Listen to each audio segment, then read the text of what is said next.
C. Irvin. I have been also blessed to have served 2.5 years in this position, and I'm looking forward to sharing great news with you during these media briefings going forward. In my role as Deputy Mayor, I have had the privilege to be able to work with community organizations to help them accomplish their missions and meet their goals. I am also able to address quality of life issues throughout the entire community and facilitate initiatives that have had good outcomes and positive impacts in Aurora. Internally, I am the mayor's liaison for the aldermen. We have a couple aldermen that are here today. Please, let's give them a round of hand. Yeah, give them a round. Which is actually full circle for me because I served as alderman in the city for 12 years, from 1993 to 2005. Everybody loves Chuck. I have also had the privilege of being a liaison for our Aurora Veterans Advisory Council, and we all know how important our veterans are to our community and our country.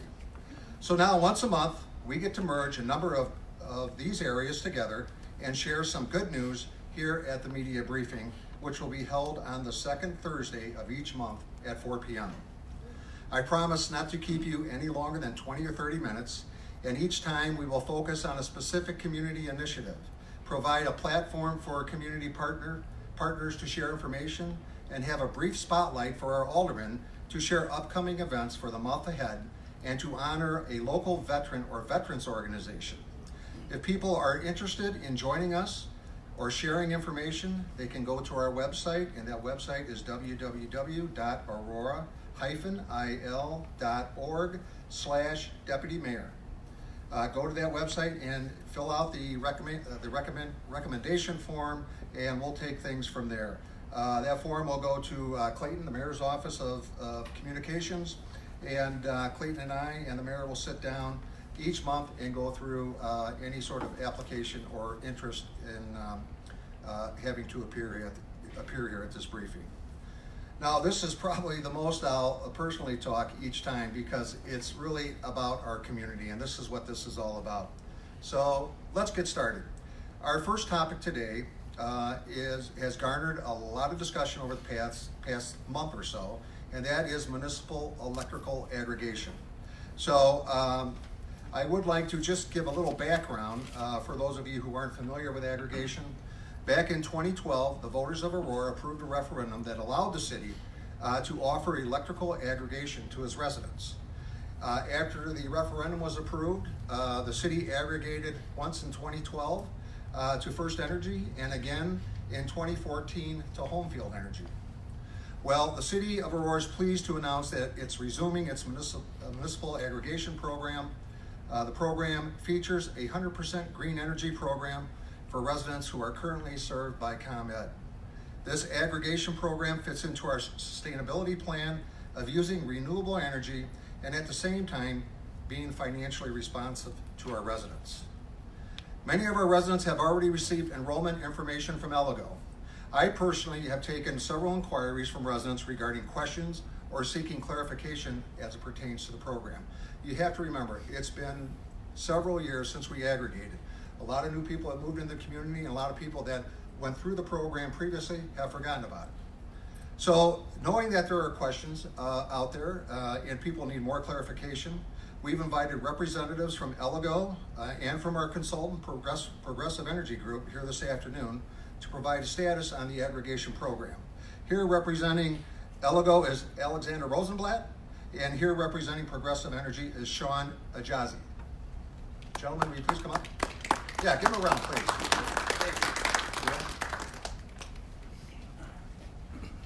Thank you, Deputy Mayor Nelson. I'd first like to start off by going over a few benefits of the Elego Energy 100% renewable program for the city of Aurora. First off, all residents' electricity usage is going to be offset with 100% renewable energy for the duration of the program. The program promotes renewable energy initiatives, one by the city and for each and every resident. Two, it relieves dependence from non-renewable energy resources. Also, it gives the city EPA Green Partnership certification. Aurora will be the largest city in the state to achieve this designation and one of the largest cities in the country to achieve the EPA certification. Also, the City of Aurora is eligible for civic grants by the residential participation of the program. Letters, as you all have started, or some have started to receive, began to be mailed out on December 2nd, 2019, and the final letter was sent out December 27th. All accounts under the aggregation will start being enrolled on January 13th, next week, and the final enrollment cycle should be around February 10th. During this enrollment time frame, the accounts will receive additional notification letters from ComEd authorizing and letting you know that the switch has occurred to Elego Energy. And the first accounts should start beginning flow under the program on or about February 3rd. So the residents should start seeing Elego Energy on your ComEd bills, about your March 2020 ComEd bills. And with that, I have Alex from Elego. He's going to go over some additional highlights. Thank you, Sean. Starting with the bill, ComEd will still provide all the servicing and the billing. Nothing will change, including the price. The point of the program is to match the price for all participating residents to ComEd's current residential prices for however long the program goes. In this case, it's 18 months. So whether or not your supply is being provided by Elego or by ComEd, in both cases, pricing will be the same, and in both cases, whether or not you stay with ComEd or with Elego, your energy will be offset by renewable energy credits for all these participants. So even though a customer is with ComEd, they're still considered a participant in the program. The types of letters that people are receiving, there are 3 different types. They reflect the program. There's an opt-out letter, an opt-in letter, and an information letter. The opt-out letter is for residents that are considered to be high efficiency users. They don't put strain on the system, ComEd's system in certain hours of the day or in certain times of the summer when the usage is high. They're selected to be supplied by Elego Energy on the program at the same rate as ComEd. Other customers stay with ComEd at the same rate. They also will receive renewable energy credits. And there's a third group of customers who are being supplied by alternative suppliers, neither us nor ComEd. Those customers will receive a chance to participate in the program, an opt-in letter, but we can't transfer them without their consent. They have to call in or send them a letter to opt into the program. We do encourage participation. It's a good program. There's nothing to lose. The price is the same. There's eligibility for civic grants, and the more people that participate, the more robust and successful this program will be, especially in the future. It's a pretty new program. We've sent approximately 55,000 letters to date in all 3 categories, and there'll be some more coming, some stragglers, because not all the data comes in. There are people moving into town, moving out of town, and some of them don't have enough historical data for us to analyze. That'll happen in the next few months too, and then the program will go on for approximately 18 months. We do receive some frequently asked questions, and we have a website for it. Some of the questions that people ask are about the types of different letters that I just went through, and whether or not this program is legitimate and where their energy is coming from. And Chuck just went over the program, the referendum. It is a legitimate program. We are applying for the EPA Green Partnership, and we're very thrilled about it. Are there any questions for Sean, Alex, or myself? Yes, Steve? I'm a little confused about the opting out. Can anybody choose to opt out? Say you're just any customer in the city. Can they choose to opt out, and what happens if they do again? Because it almost sounds like everybody's in the program one way or another, no matter who's supplying. So I'm trying to see what the incentive would be to opt in or opt out. Is it? Well, so if you receive an opt-out letter, you can always choose to opt out. If you didn't receive one, you don't have to do anything. You stay with ComEd or with your supplier. Okay. The incentive really is if a lot of people opt out of the program, we won't be able to do the program in the future. We won't be able to supply the renewable energy credits, the EPA Green Partnership, and make the city eligible for civic grants. We do need a lot of these high energy, high efficiency users to participate, again, at the same prices that they would otherwise be paying to ComEd. Okay.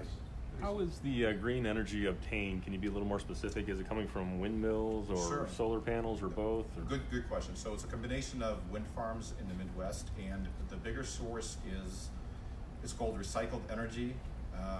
And these are installations in or around East Chicago, for example, in this case.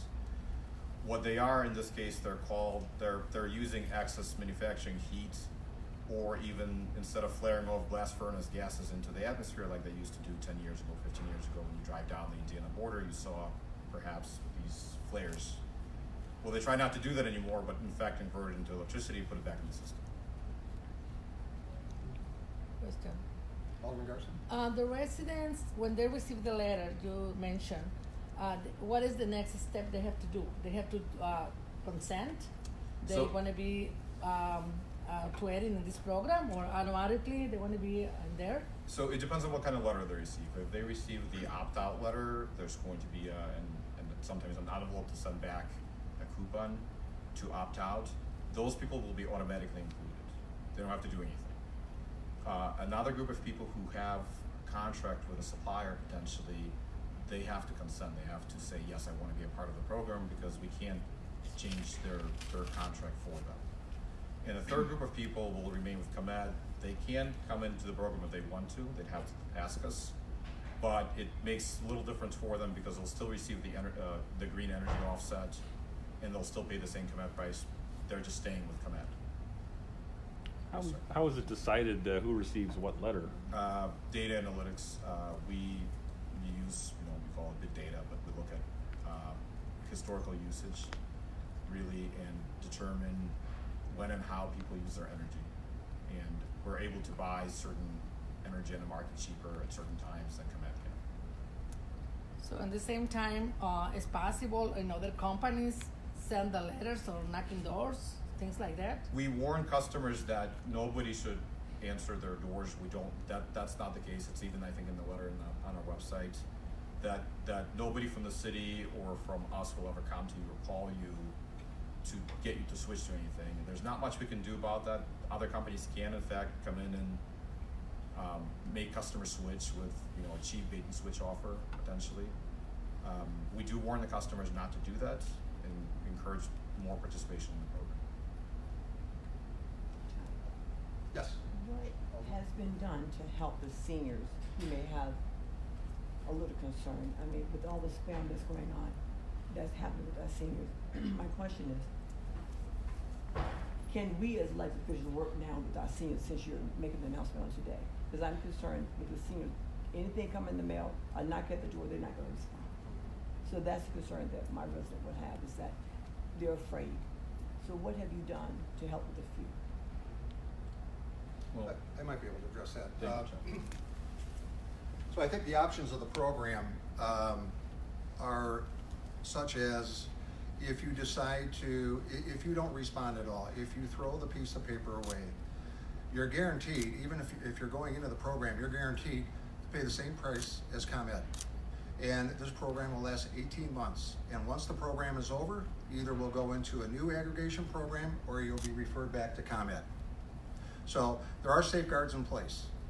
Talk about the civic grant. Talk about that. The Civic Grant, yeah. So the Civic Grant, this is a new option, I believe, that's available through aggregation. And perhaps maybe Alex can talk about a little more. He's been working with other communities on this. The Civic Grant, the city stands in line. And again, this is all based on how many people go into the program. So if we get a good number, a large number of people that go into the program, the city stands to gain financially. And talking with our CFO, we've identified several areas where if we do get revenue, where that money will go, where that revenue will go. We also want to take a good look at our sustainability program right now and figure out, are there some things maybe we can do there to try to improve that? I think that the education of the civic grant, I think that will help more people, more users get involved. Because without that knowledge that we don't have, we can't even express it. But what you just said make a lot of sense. But if we don't know it, we can't express it. Yeah, the city, originally we talked as much as $300,000 coming from the program. Now again, a lot of that is based on participation by Aurora residents. So the more money, or the more residents that come in, the more revenue that comes to the city. What's that called again? The Civic Grant? Civic grant, civic fee, the Grant. ICC, the Illinois Commerce Commission calls it different names. I see. Civic, I think it's a civic grant. Yes. Civic as in like Like civic. civics. Yeah, civics Oh, okay. Yeah. class. All right. Deputy Mayor, CFO has a. Yes. I just wanted to point out that that grant in no way impacts what any of the residents pay. It is Correct. completely separate, so, you know, if someone would say, gee, could we have taken this as a savings on the bill? That's not how this is structured at all. So if there was no grant, there would still be the exact same program. This was just something that we can now use for energy saving programs. In the past, you've had light bulb programs or whatever we wanted to do, or other programs based on a one-time activity, because it's a one-time grant. It doesn't last forever. Correct. Yes, and if I could add to that, and I'm glad you brought that up, Marty, there are several communities close by to Aurora that have participated in this type of program, but without the civic grant. So it seems like the civic grant is something that just came up recently. It's a new product of aggregation. So, Okay. other questions? So Yes. in case the interruption of energy, so the people can still call to come in? Correct. So everything is still done by ComEd, and in going back to one of the earlier questions, including budget billing, any of those little income programs, assistance programs, that still goes through ComEd, and you can still participate in the programs. Any power lines down, any power interruptions, that's ComEd. They're still responsible for it. All we do is there's a line change item on the bill, and in this case, there's not even a price change, just a supplier name change. Well, I think the only we need is more information to seniors, Seniors, especially we need information. seniors. Yeah. Right. Yeah, right. What be very, Yeah. very confused. Yes, right, it will be. Yeah. And certainly you can go to the City of Aurora website. There's a link there regarding aggregation. It has a lot of information. It has the frequently asked questions, as Alex brought up. So feel free to go there. We're taking calls.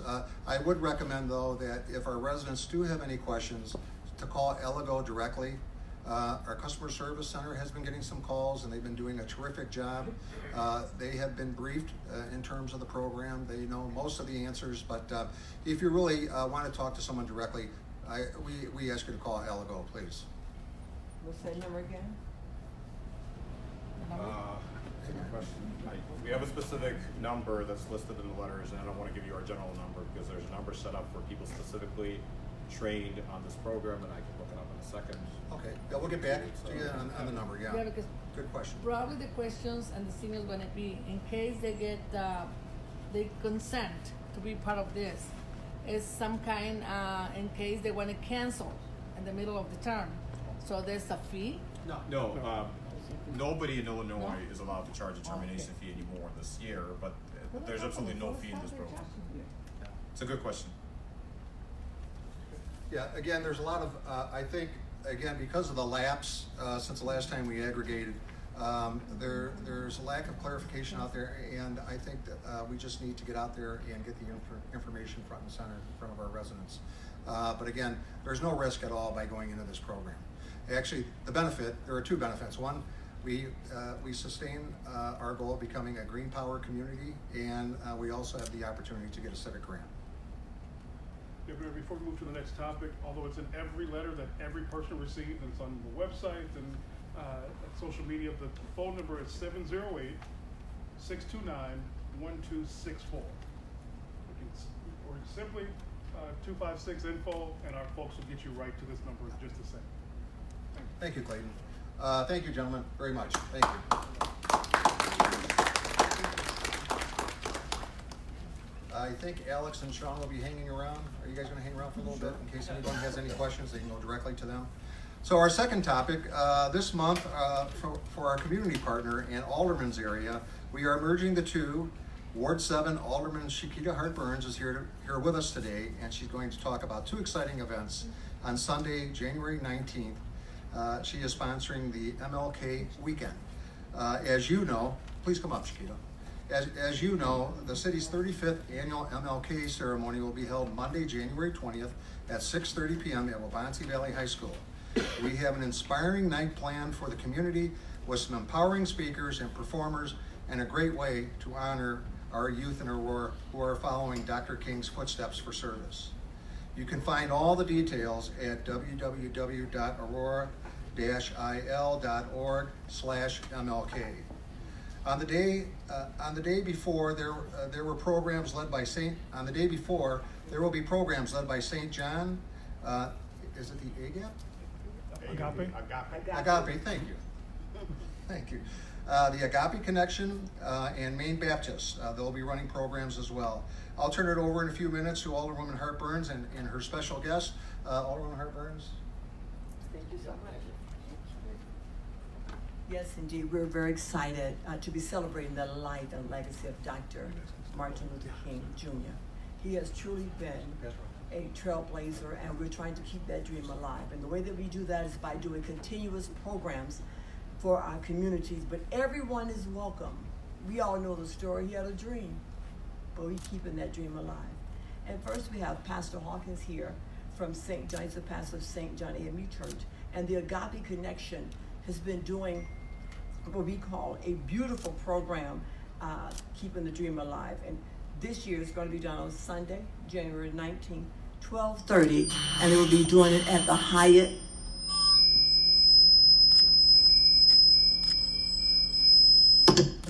They'll be doing it at the Hyatt.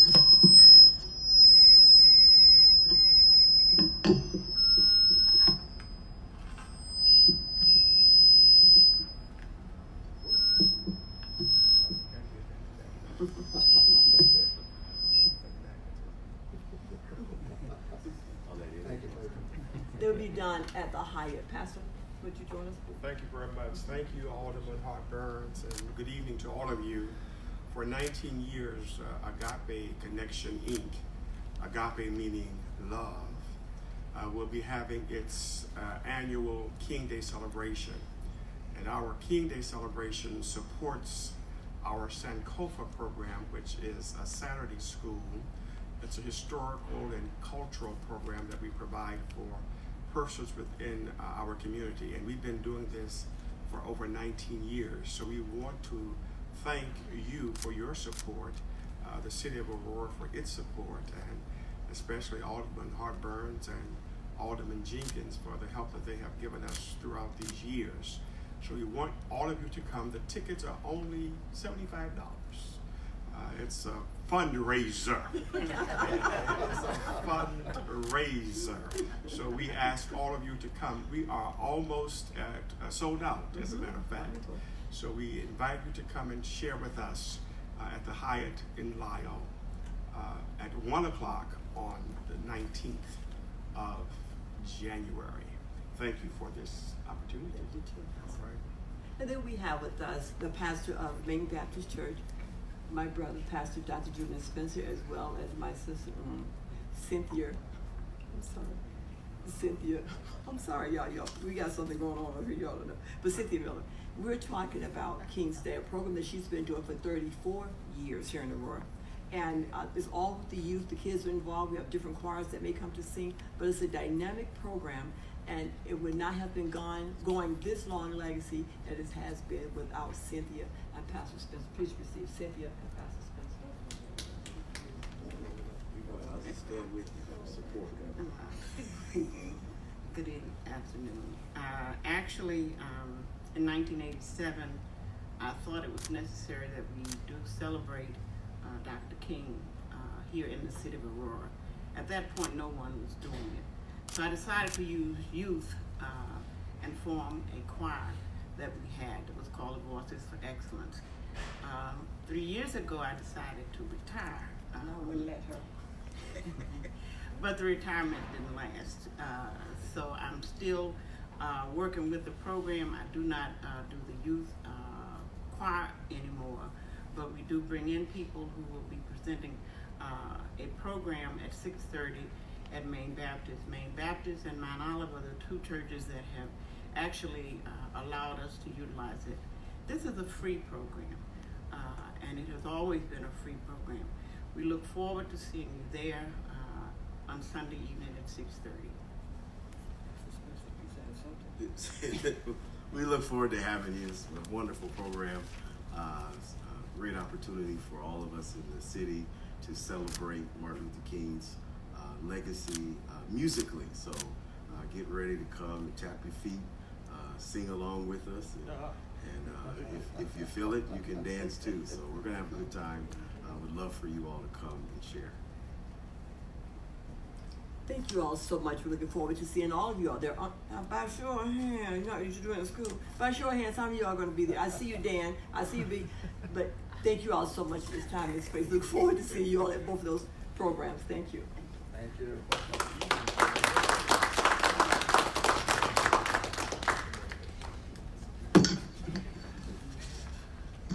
Thank you, Alderwoman Hart Burns.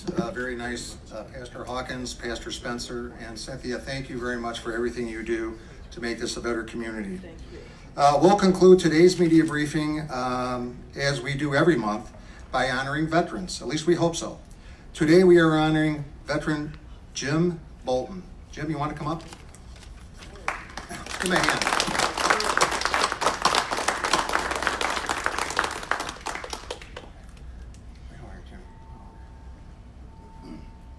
The City of Aurora would like to publicly recognize and thank the director of the Aurora Veterans Center, Jim Bolton. For those of you who don't know, the Aurora Veterans Center is a community-based VA outreach center that provides a wide variety of services to our veterans and to their families in an effort to assist in the transition from military to civilian life. Jim, who has served our veteran community for the past few years with passion and devotion, will soon be relocating to Florida and will continue to serve the military and the veteran community there. Jim, we also want to recognize your wife, Catherine, who's here today, and the family. Please stand up. Let's give them a hand.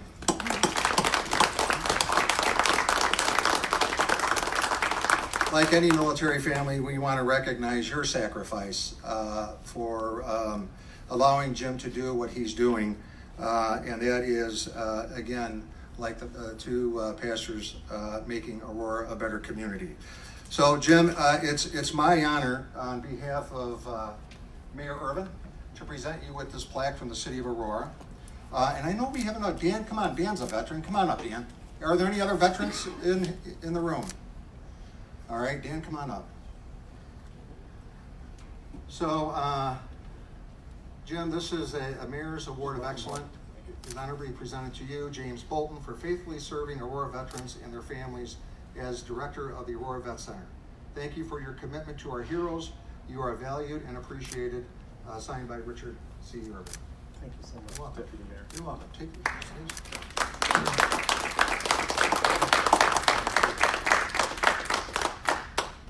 It's a real honor and privilege, Deputy Mayor, to receive this honor. I thank you so much. Oh, you're welcome.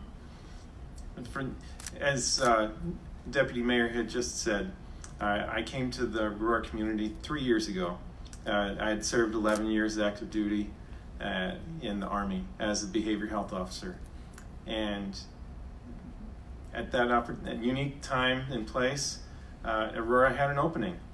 And my family had expressed their desire for, me to come home. I went to college in Elgin.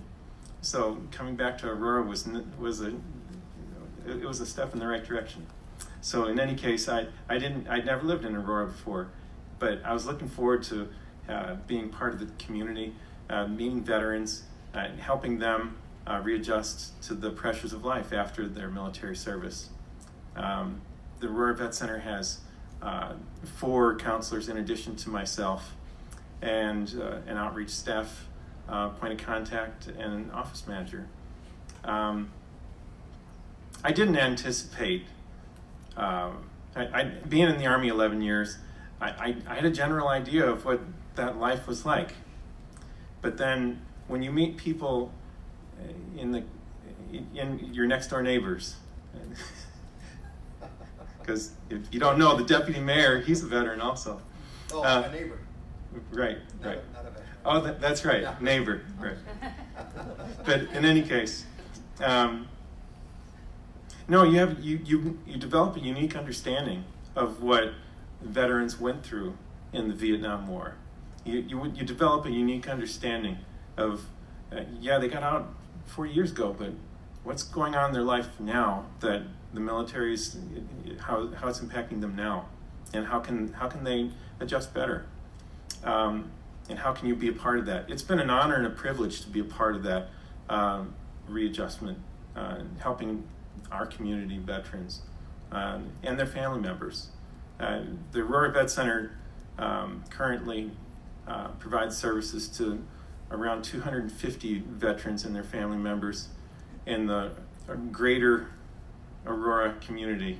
I say that because it goes all the way to Bolingbrook, all the way out to DeKalb. But many of those veterans who receive service at the Aurora Vet Center, they live here. For those of you who've not been in the military, you have this idea of what your service is going to be like when you sign the dotted line. And you think you're hoping it goes well. And many times it does.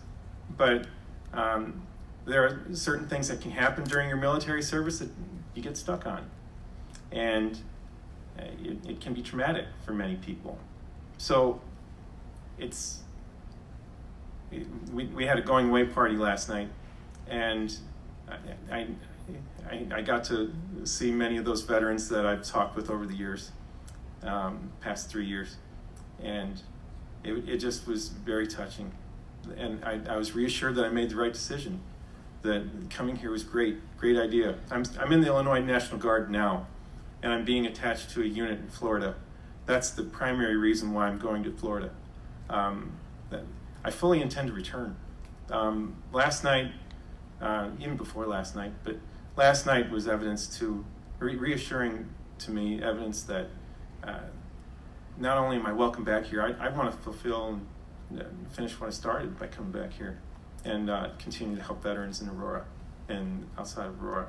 It's an honor and privilege for me, and being part of helping them pick up the pieces, it's a wonderful experience and nothing short of outstanding. My wife and I, my family and I, we're so glad we came here. We have absolutely no regrets, and we look forward to coming back, hopefully, Lord willing. Thank you so much. Thank you. Thank you.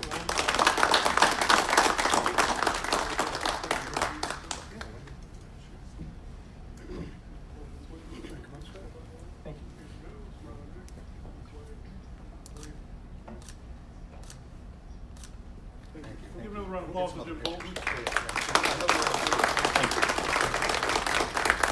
Well, Clayton, we ran a little overtime here, so be sure to fill out your time slips, and we'll pay you that 5 minutes time and a half. So thank you for coming to the first Deputy Mayor's media briefing.